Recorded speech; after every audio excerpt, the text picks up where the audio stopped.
Welcome to what is the last major build video in the series. This is 6 years in the making, and to be honest, I have no idea how we've made it this far, but here we are, very near the end. You may know by this point, I have a habit of getting carried away. What I mean by that is, I seem to just remove a part and instantly think, yes, that needs replaced. This video is no exception to that. What was meant to be a timing belt replacement and a radiator replacement very quickly turned into me doing absolutely all sorts. So get your popcorn ready because it's a bit of a long one, but as promised, we will be driving the car round the block. Right then, hopefully you can see it well enough, but that does not look great, does it?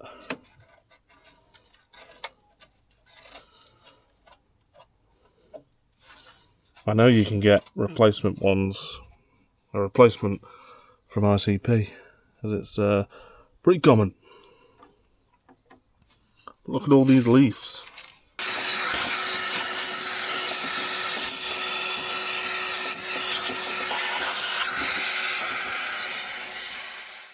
There we go, bit better, but definitely a problem. Ooh. I think that might be a future Jake problem. But here we are, replacing the radiator panel. I'm not going to stop what I'm doing and order more parts. For £24.95 you can have all the new bolts. But definitely something to keep an eye on.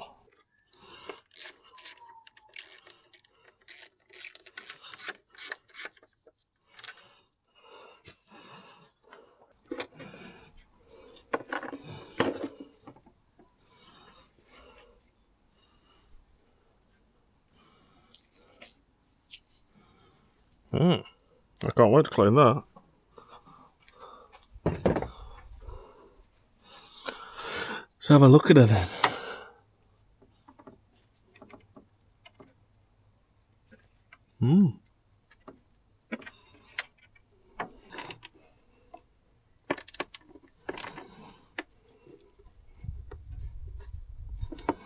Not good. Right then, the first problem that we're having is that this bolt is just spinning. So, well, I'm going to keep at it, trying to get it out, but I may have to break the cover off. Right then, so I've managed to get it off, just by brute force. And yeah, that nut's just spinning. I'm not sure if I can put it back in somehow, but next up, we've got to remove the alternator, remove all the belts, and then we can remove the crank bolt and the last bit of the timing cover.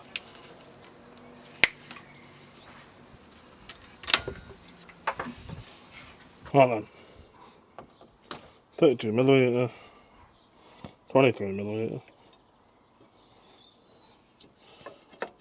Got a tool in.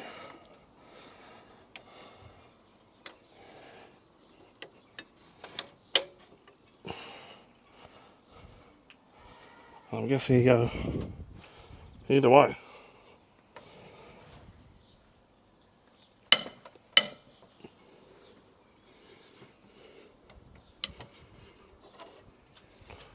But yeah, that was easy.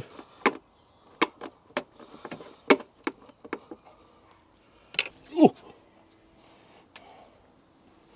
Right guys, I've managed to get the final cover off. I cannot wait to clean it. It's gonna come up quite nice, hopefully. Now, one thing I would recommend is probably just buy yourself a new bolt set and be done with, unless yours is in pretty good condition. All mine are rusted up. I had one left, this bottom corner one, and thank God I had this nut remover kit because I wouldn't have got that out otherwise. Luckily, it is in a position where I'm going to buy a new set. It's in a position where I can get to them. To be fair, I think you can get to all of them, provided the fan's on, and so that shouldn't be an issue. I'll just order a new set and put it on after the fact. So here she is.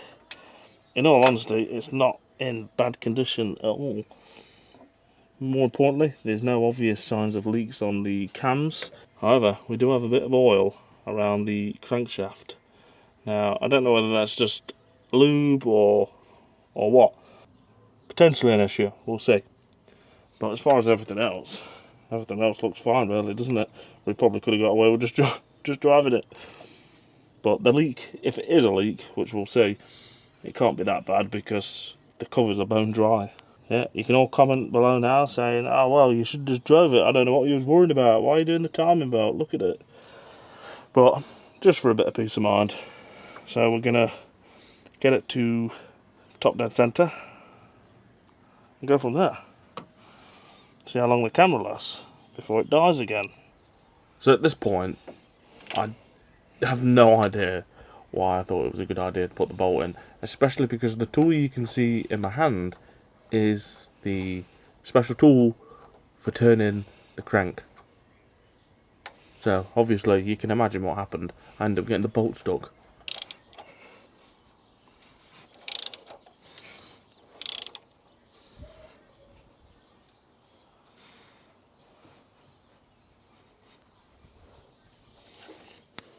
Alright, we should be at top dead. Should be.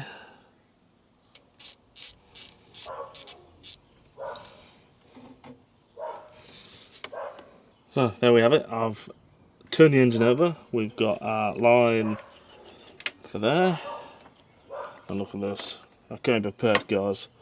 I've got a mirror lined up there. And you just believe me that we're lined up there. But yeah, so the next step, I believe, is I'm going to lock off these cams with the cam tool, and then we can remove the old belt.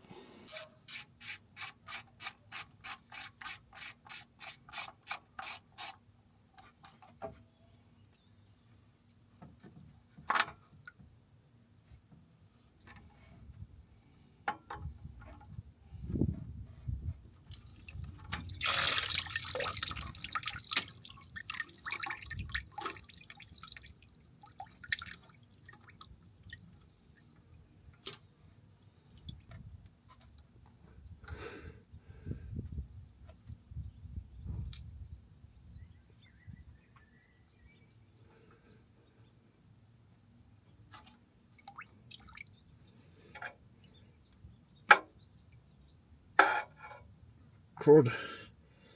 Lots of crud.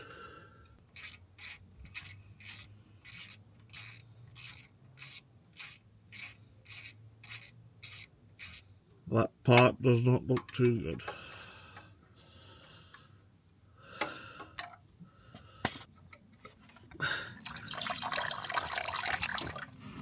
Right then, sit rep. We've got the pipe off of all of this. I don't actually know what that is, but it's pretty deep. It's pretty deep, the gash, and I just know once the seat cycles, this will cause me problems. So I need to figure out what this is. I know it's an elbow pipe, but beyond that, I need to figure out what it is and see about getting a new one. Nearly lost my mic in the coolant, but moving on.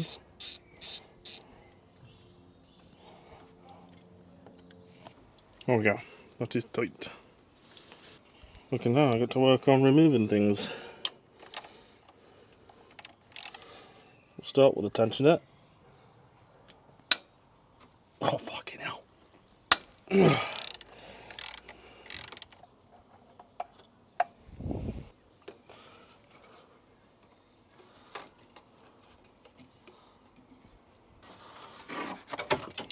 Well, I'm committed now. It could be normal, but it seems pretty noisy.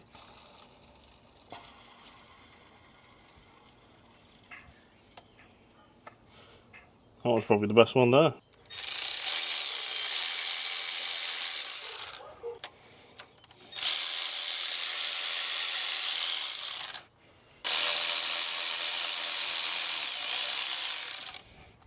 Well then, I'll be honest, the crank seal looks absolutely fine. So you know what that means? I'm not going to replace it. But what we will do is clean up all this.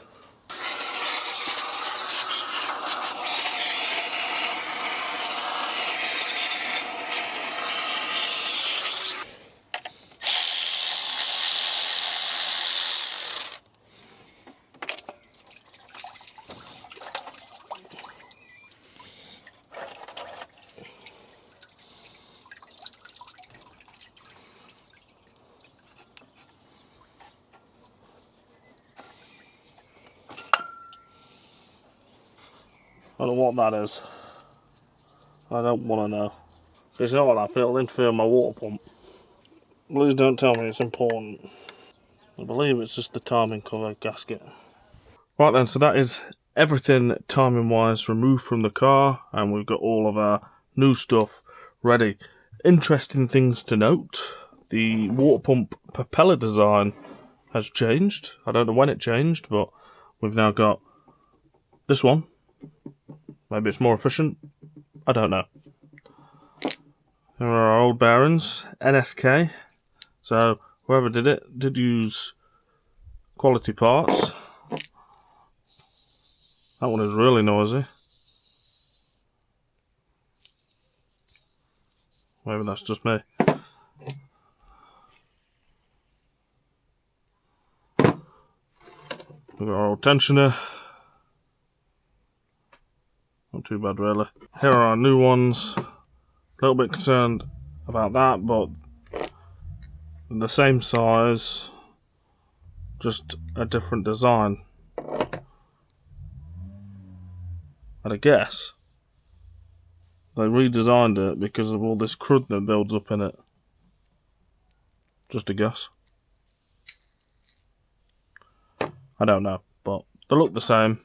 Well, they're the same size, so I think that's all that matters. So, put all this old stuff aside. First and foremost, we've got our genuine thermostat.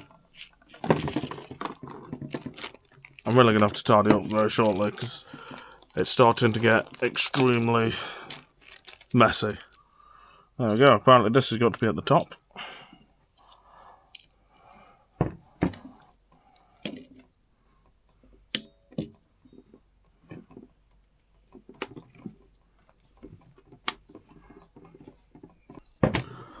We've got a side seal. We didn't get a new one. I don't know why.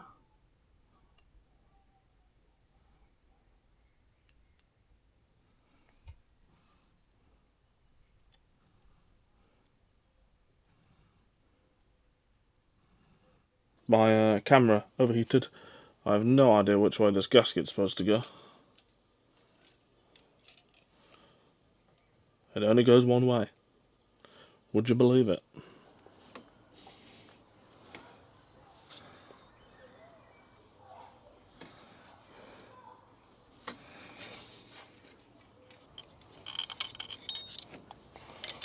The hope is that I've got it lined up.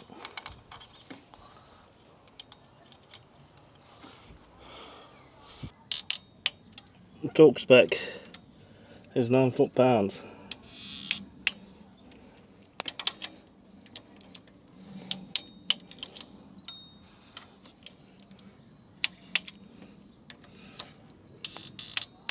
Right then, my camera died without me realising, so the tensioners, the pulleys are now in. I've still got the bottom one to do, I've still got to torque them all down, but yeah, we're getting there. What should have been a fairly straightforward task of putting on the new belt turned into a bit of a ball ache, to be honest, and that's likely due just to me feeling extremely fatigued from being in the sun all day at this point, but for some reason the lines on the belt wouldn't line up where they need to be. I eventually got them lined up and then realised that the cam wasn't in the right place, and then the cam would spin around. I'd have to turn it back. Yeah, it was a lot of back and forth. In the end, I ended up taking an hour and a bit break and went back at it and managed to line it all up. And that's, well, I left it at that. I figured I've not got the pipe and I'm absolutely cooked. And that leads us to the present day. I've been busy doing all sorts of things while the parts arrive. First and foremost, we've got the things have escalated, by the way, guys. I've removed the alternator and I've decided that the pulley looked an absolute mess. So we've grinded it back, rust treated it and sprayed it black. Side note, do not buy this very high temperature paint from Halfords. It's a load of rubbish. For whatever reason, it turned out glossy rather than matte. And I meant to buy the satin one, but I've ended up with matte. But anyway, the point is, it's a load of rubbish.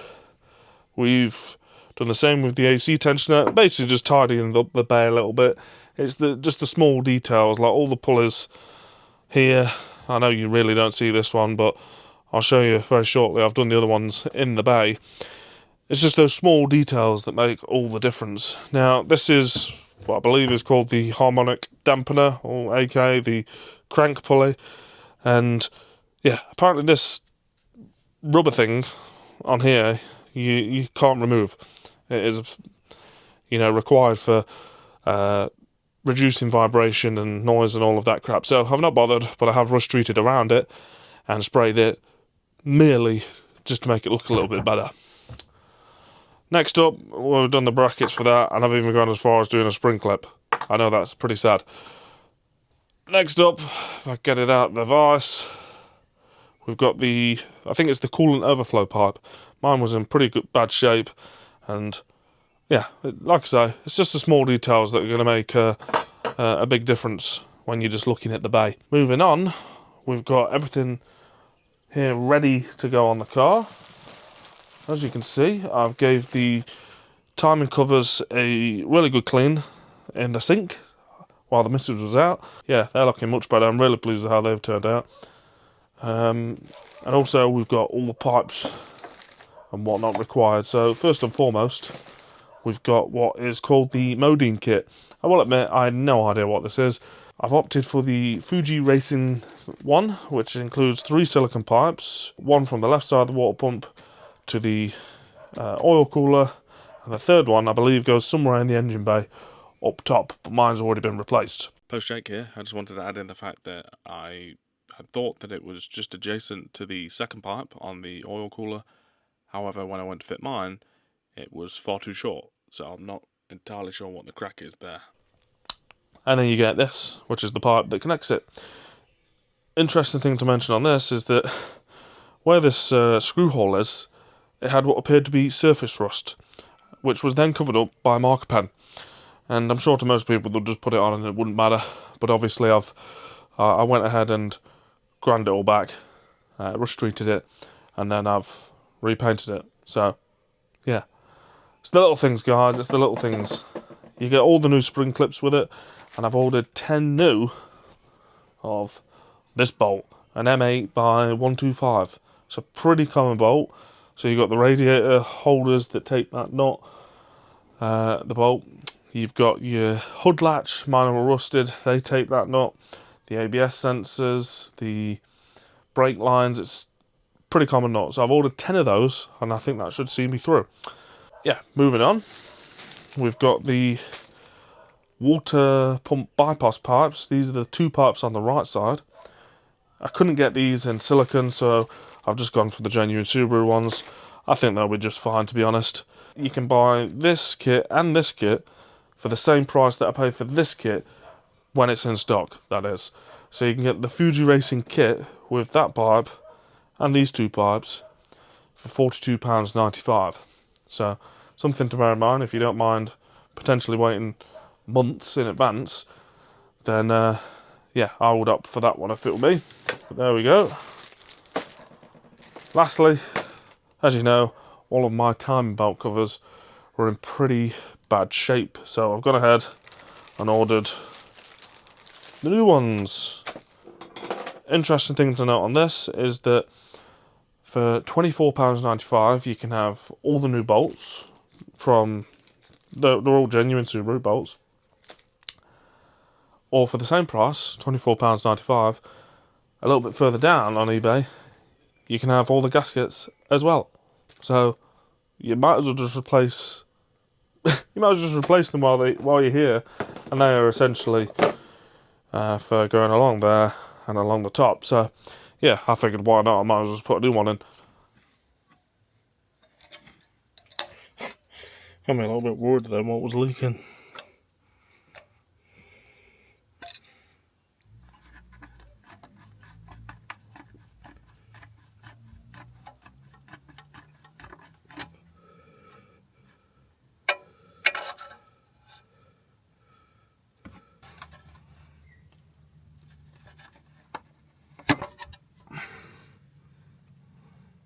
Right then, it turns out I wasn't recording any of that, but that is both bypass pipes in. It's not overly difficult at all, to be honest. I thought it was going to be much more difficult. I would recommend some silicone spray for getting the pipes on, as they are a bit of a bitch to push on. Side note, I've wiped it down now, so it's not quite as bad as it was, but I had some oil residue around here, and you can see that the back timing gasket is absolutely drenched. Now, the trouble is, I don't know whether that's from the AVC cap that I removed and it's all dripped down over the last couple of days and essentially made its way down, or whether the can's leaking. I'm going to go with it's just made its way down and dripped, because that was definitely not wet before. So, yeah, while I'm doing everything else, I'll keep an eye on it, but...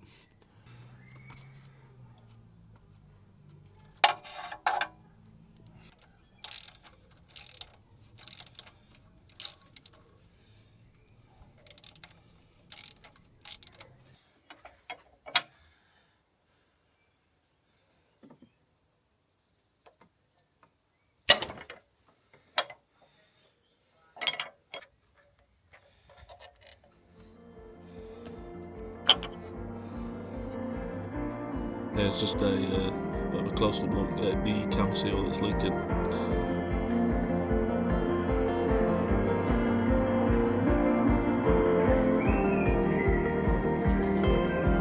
Wrapped up in dissonance, I'm sorry that I just walked away. So having found a leak from the cam, I got to work on replacing all four, and it's safe to say it is an absolute bastard, so do prepare yourself for complete misery and hell if you've never done this before. It's worth noting that you can spend £100 on the tools to aid in removing these bolts, but arguably the belt method is far superior, but I don't want to encourage that you do the ghetto way of removing them, but I do, in my experience, it was much better. Now, as far as fitting the seals, from everything I've read, these seals do not sit flush and they should sit slightly more inward, which is why I would recommend you just buy the correct tool, or you can 3D print yourself one if you've got a 3D printer or know anybody with one. I'll leave a link for both in the description. I think you can only buy the tool from America, to be honest, which I wasn't willing to wait, so I did go down the route of 3D printing it, and all of the reviews on the print website said that, yeah, it worked great, yeah, I've got my car back together, no issues, no leaks, so that was enough for me to think, okay, it'll probably work. So I've got everything in. I've just got to remove the grenade pin and then turn it over a couple more times, make sure it's all still good. I hope to God it is, because this is turned into a right ball ache. We've got all our pulleys torqued down to 29 newton meters. It might be foot pounds, so it's 29. I think it's 29 newton meters. Apart from the small one over there, which is about 21, as people say, 29 ends up snapping it. We've got these torqued down to 78 newton meters, all four. It's worth noting, do make sure that you put the right bolt in. Thank you, Rich, for saving my engine. I could have potentially blew the thing up. So the bottom one's shorter than the top, and the top ones have a hole in on either side to let the oil pass through. So yeah, just double, triple check that you put the right bolts in, as it's probably easily done. So yeah, what I'm going to do now is remove the grenade pin and turn it over, and it'll probably be out of time or something stupid like that, knowing my luck. But fingers crossed, we're nearly there. There goes the pin. Right then, that is all our marks lined up.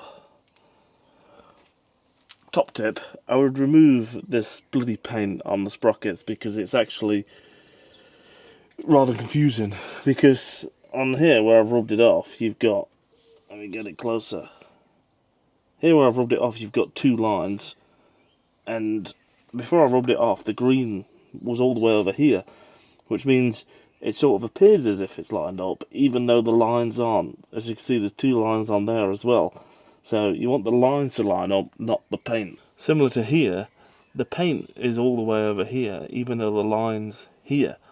So yeah, I just find that confusing, as in, I'm guessing it has to line up with the indentation on the sprocket with that, not in this tooth. Maybe I'm wrong, I don't know. And any tips on that for anyone, then let us all know. Again, as you can see with this one, the line's here, but the white line's all the way over here, so yeah, I would just completely ignore the paint and just go off the actual lines. It's probably common sense, but it's worth noting, isn't it, I suppose.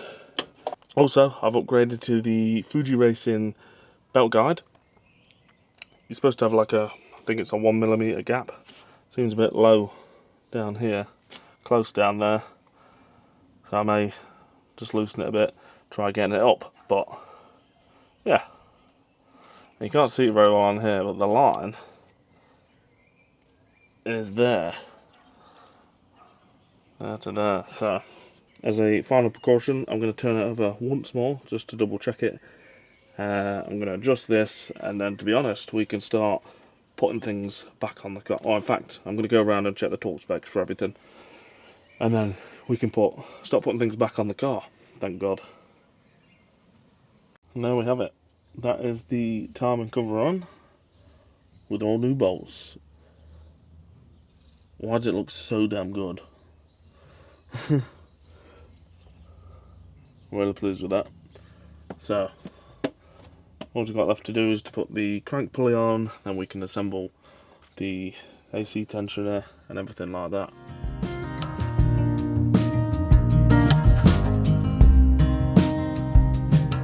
Seen fortune in my lifetime, gave it all to the man instead. Still tomorrow comes, I'm still standing on my own 2 feet. Got a woman at home, she treats me well.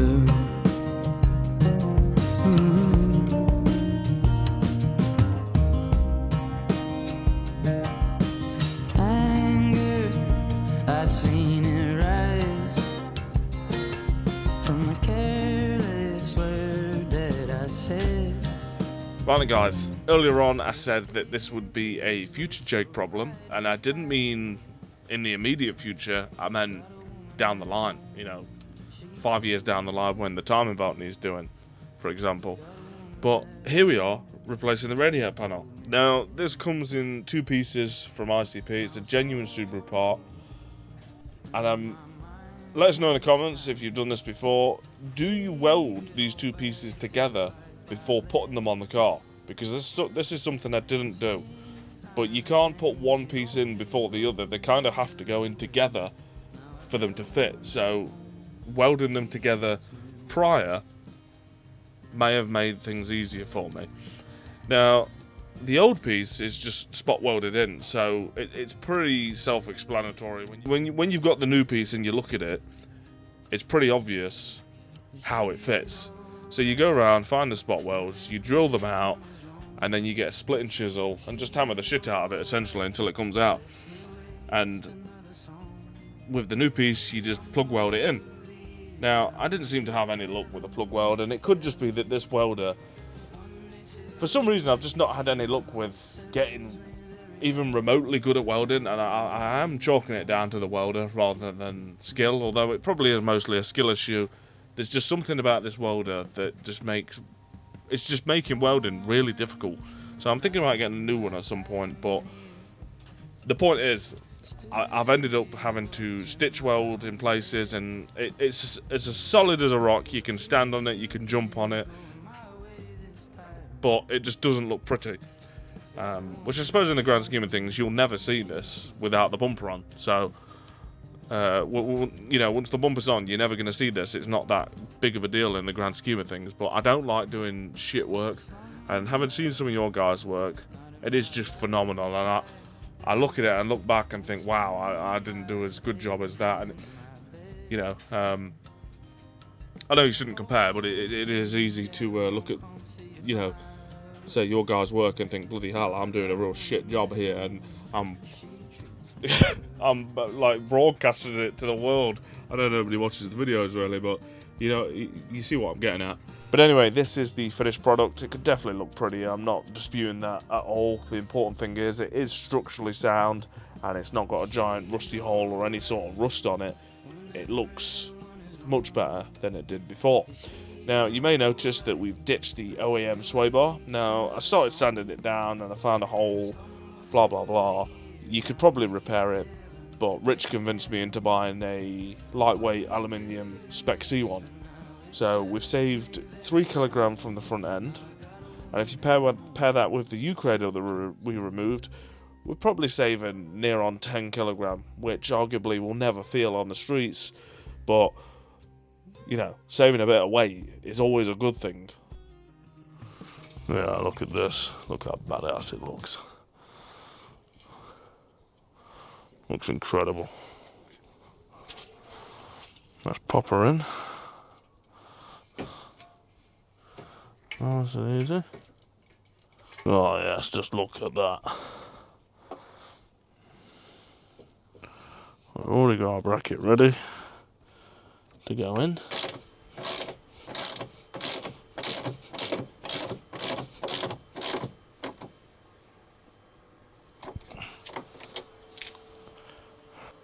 And there we go. Right guys, it's the next day. With the radiator in, we can get to work on putting the rest of the car back together. Now, we still have a few things to replace, such as the third modine pipe. We've got a turbo pipe that I bought. There's 2 other pipes which I can't remember what they're for. I believe one of them is also for the turbo. And then we've got our heater matrix pipes from Fuji Racing. So, yeah, the idea being, other than perhaps the one that's under the intake that's extremely difficult to get to without removing the intake, I'm replacing anything cooling related, with the logic being they'll probably fail on me at some point shortly after driving the car. So yeah, let's crack on and get to it. Right then, so I've not mentioned it yet, but the AC pipe here I've ended up snapping. That goes into there. Luckily, I didn't snap this one, which is the more expensive one, believe it or not. So it goes all the way along there, along there, along there, along there, and somewhere into the back. So yeah, I need a new one of them. Unfortunately, I spoke with ICP, and I'm looking at October, November time before you can get a new one. So I've contacted the main dealership, and I'm hoping that I can... oh shit, I forgot to ring them back, didn't I? I need to ring them back. I contacted them, they said they'll get back to me, they rang me, and I forgot to ring them back. I'll add that to my list. But this is obviously the radiator in. You may have noticed on the B-roll, we've got a new condenser in, which is obviously pointless now because we're going to have no AC in the short term anyway. But I'm pretty pleased with how that's turned out. It looks pretty darn good in my opinion. There we go. Right then, that's on. I seem to have lost the 2 bolts to secure the bracket for the AC. Now, I can't run the AC anyway with that pipe broke, so there's no real benefit to spinning the compressor, to be honest. So once we get the pipe, we'll put a belt on, but for the time being, it's absolutely pointless. Right then, so we've got the intercooler out, and these 2 are our heater matrix pipes. And also worth noting that this bottom pipe is the pipe that we've snapped, which runs along the side.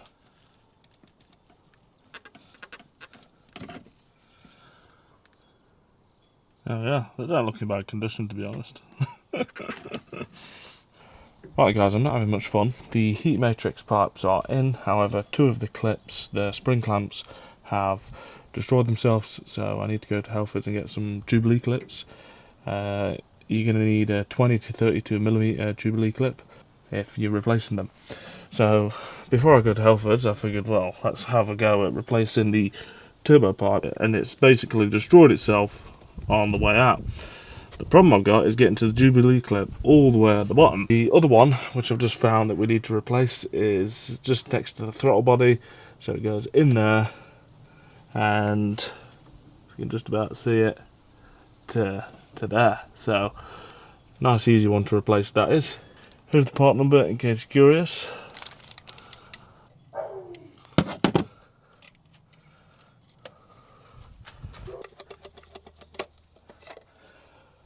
There we go. New versus old.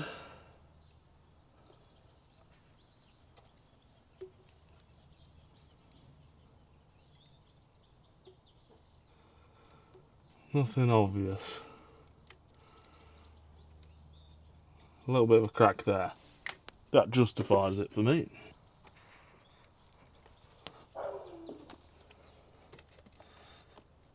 From there to there. Now, I think it went under the pipe before, but I don't see what difference it makes. Right then guys, I'm going to take 5 minutes as that's thoroughly worn me out. And I'm going to go to Halfords to get the clips I need for the heater matrix pipes. We've still got this pipe to fit, which is the turbo coolant return pipe. I've not figured out where that goes yet. And obviously we've still got the other turbo pipe to replace, but that involves jacking up the car, which I don't want to do until I come back, as I thoroughly expect it to be an absolute bitch. With any luck, I should have it started in a little while, which is a little bit nerve-wracking, but nice easy one actually. It's this pipe here. It goes all the way down into here, so easy that one. Now you might be wondering, Jake, why are you replacing all these pipes, these random pipes? Well, supposedly these are all the easy to access potential troublemakers. Easy to access my arse.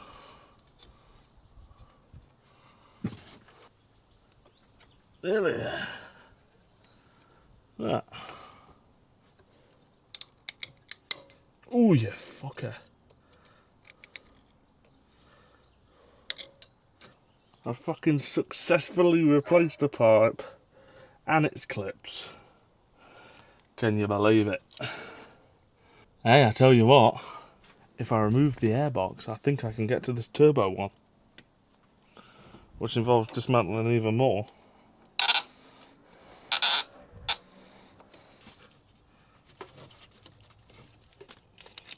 Go on. There we go. I got it out.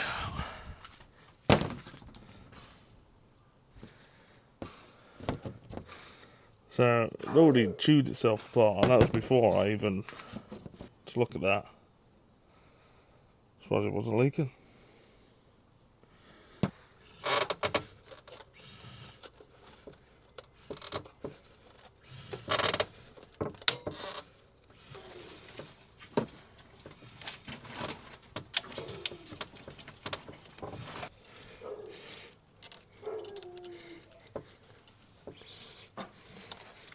There we go then, that is it in.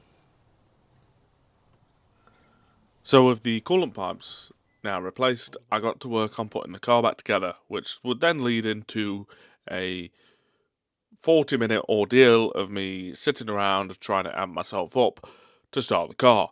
I wanted to start the car before putting any coolant in the system, just to ensure that everything we'd done with the timing was all good.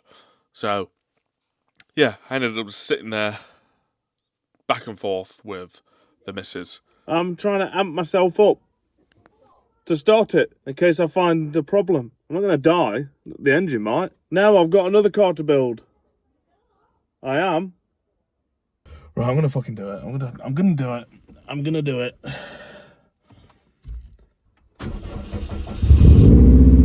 She lives! Yes!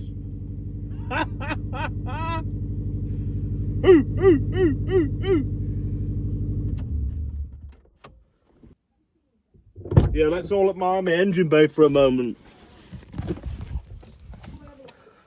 Come and have a look at it. This is an absolute work of art. No, Jake, she wants to go home. Well, you don't get to go home until you admire it for at least 30 seconds. That's what he said to us the other day. It made us stop there. So having confirmed that I can basically do anything at this point, I got to work on putting the coolant in. Now I highly recommend you get yourself one of these no-spill coolant funnels. You essentially connect it to the coolant tank, you put your coolant in, and the system burps itself over the period of 30 to 40 minutes. It required nothing at all. I've read that some people seem to have a bit of trouble burping it.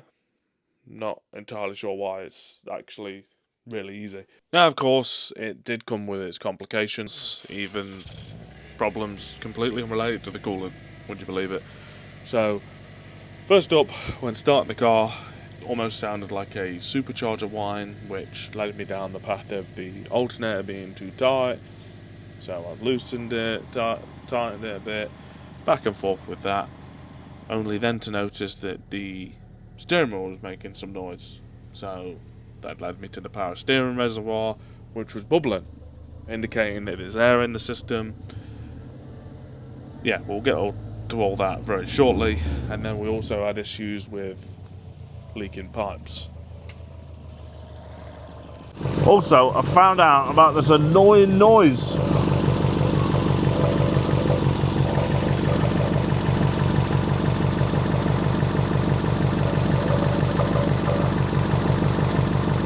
So, I'll be removing all of this at some point. I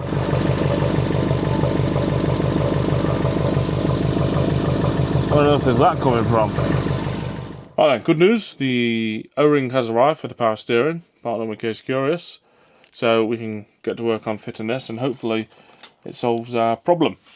I've also got the wire clips for the coolant pipes. These ICP recommend these for if you're using aftermarket silicone pipes, which we are. And then I've also got the standard spring ones, just in the event that they don't work and I need something else to try as a last resort.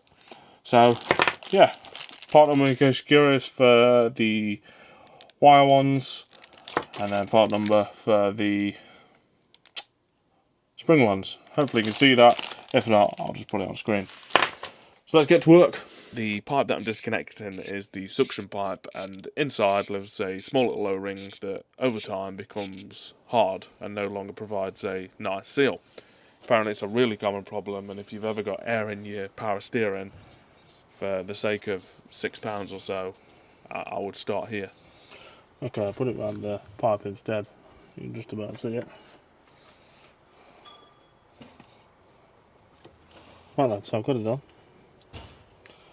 All that's left to do is test it, but we'll move on to the radiator pipes. After a lot of fiddling and losing the bolt inside the bumper, I managed to get both the upper and lower clips into place. Luckily these can be put on with the pipe in place, which is great news because it means you don't need to drain all your coolant if you're replacing it for a Jubilee clip.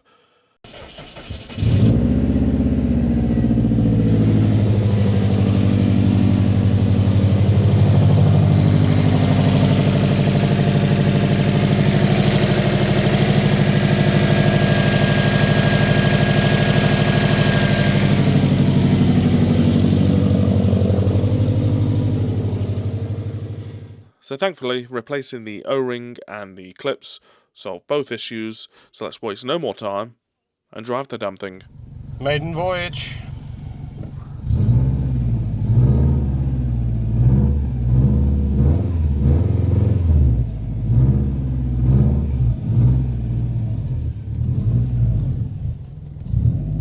Are you shitting it? Sort of, yeah. I mean, I think you just clip the front bumper there on there.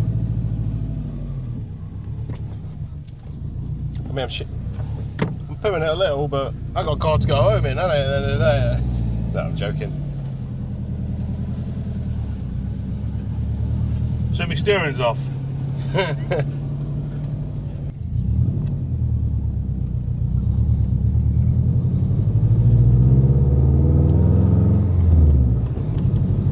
First time I've hit second gear. Yeah, it's a bit rough, isn't it? Second. Right. It keeps moving. I'm trying to get it to look at you. Oh no, we're not. We're all right. We're all right.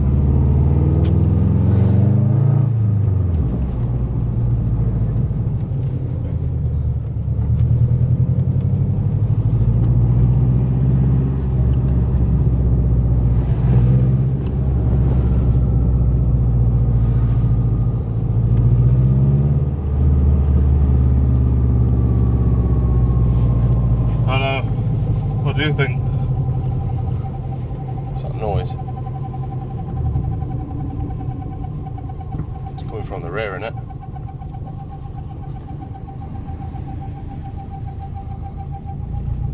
Maybe it's a disc. Could be. Try brake, see if it goes away. No, it's not the disc. Could be drive shaft maybe.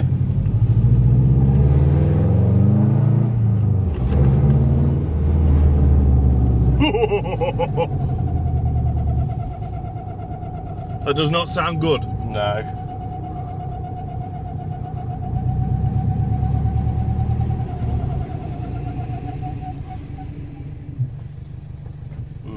It drives, sir.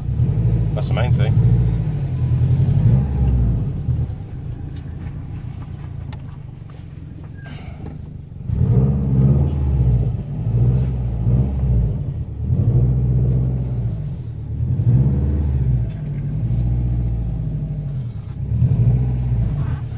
Right, so as far as first drive go, Yeah, that was pretty epic.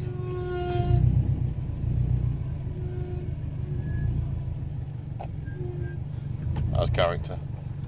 just character. That's it. That wasn't a bad first drive at all.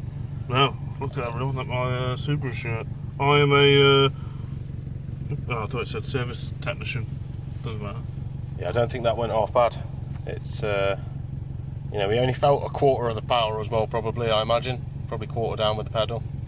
Yeah. Do you reckon that's normal that it's so aggressive in second? It's hard to say, because at the end of the day, like, you've rebuilt the whole car. There's going to be a few things that need bedding in a bit. Because you can hear rubber. Yeah. I don't know if that's the wheel bearings. Well, no, at the end of the day, it moved and it got us back, so it can't be that bad. That's the furthest it's travelled in 6 years. It did the job of a car. Yeah, it got me from A to B. Yeah. Oh, have you lost any lights by any chance, or are they all still there? My ABS, that I've not got the rear one in at the minute. Right, okay. You know, sometimes when you have a little drive, you get rid of some lights. I don't know what that noise could be. Main thing is, for all the problems you've had, you're not overheating. That's the main thing. Granted, it is running a little cooler, but then you've got the uprated radiator on it, ain't you? Yeah. I don't know what that noise, it could be. Probably the diff knackered. Imagine. Where was it coming from though? Was it? I thought it was your side. Oh, I thought it was that side. I thought it was your side on the rear. Alright guys, so that's a wrap. It's been a bit of a long one, but we've successfully driven the car around the block. That's the furthest it's driven in a very long time.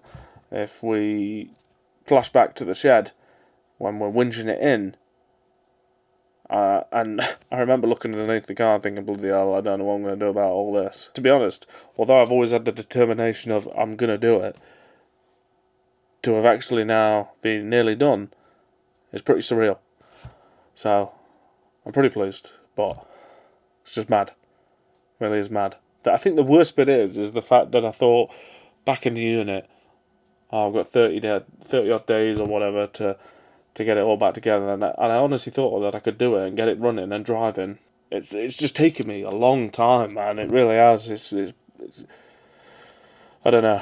I was a bit naive, I think, to think that I could do this so fast, but here we are.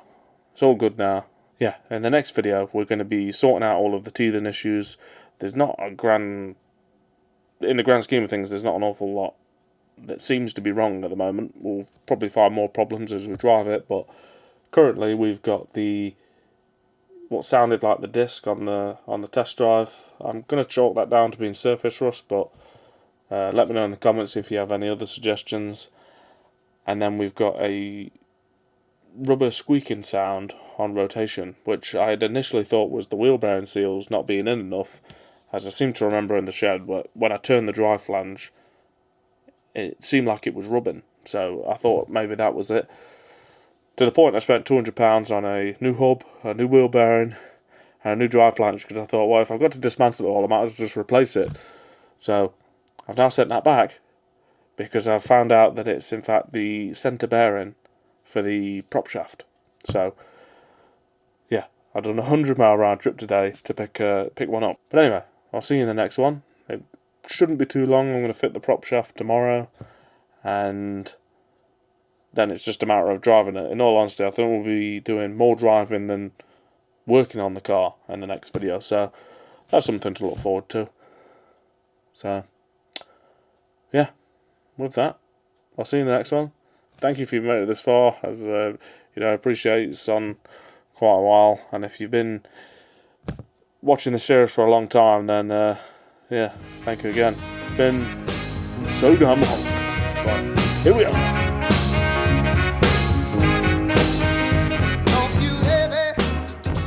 One, to putting a car back together, always check your wheel nuts, because this is what you get. He's just loosening that And on we camera. sit there and wonder why. Why are we getting this noise? Maybe if the wheel's not attached properly, it might not work as intended. Right, I'm out. Oh, Jesus Christ! Anybody think I'm James Bond? I just need to roll underneath the door.